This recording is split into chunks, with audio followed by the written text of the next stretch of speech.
So one of the problems most tailors face after piping is how to iron the neckline properly. So here, some persons might leave their own this way after piping, but that's not how it should be. So before I show you that, I want to show you this board I use in ironing out the edges of my pocket and flap. This helps to remove any rumples on this region. As you can see, you watch the magic that will happen. So I use this board. It helps to, make the iron to enter at every nooks and cranny of your sewn region.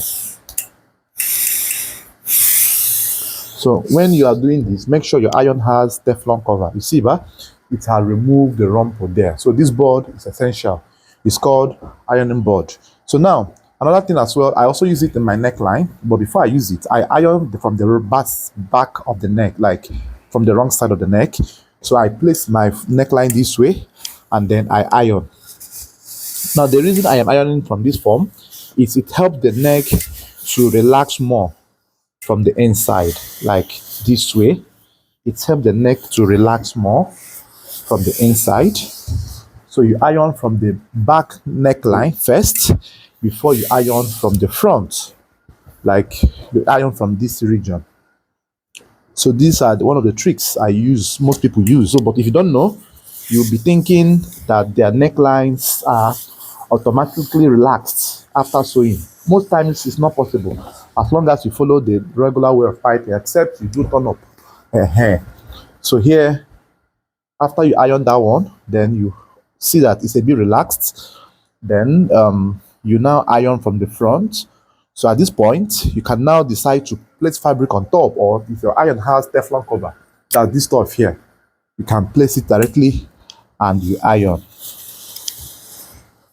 So you see, it will remove or reduce the rumples or the shiny effects that usually appears on necklines when you iron. So you carefully iron this.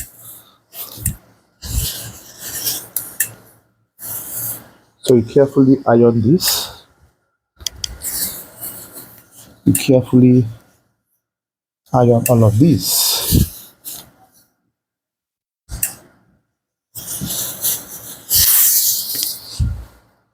You see, right? It had relaxed. So this is how you iron your neckline, making sure that everything is perfectly in shape. As a tailor, you need to take time in doing all of this. So if you want to increase the iron temperature or the iron distance regulator, you have to put fabric on top so that it doesn't shine.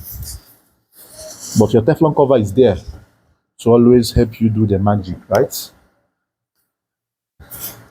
So this is how you take your time to iron your neckline.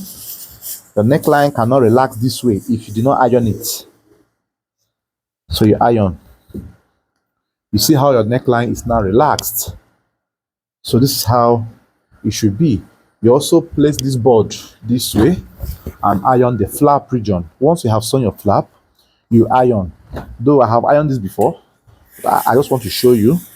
You iron the flap in this form. The board helps to bring out any hidden edge or point where your iron might not reach. So this is how you achieve neat finishing.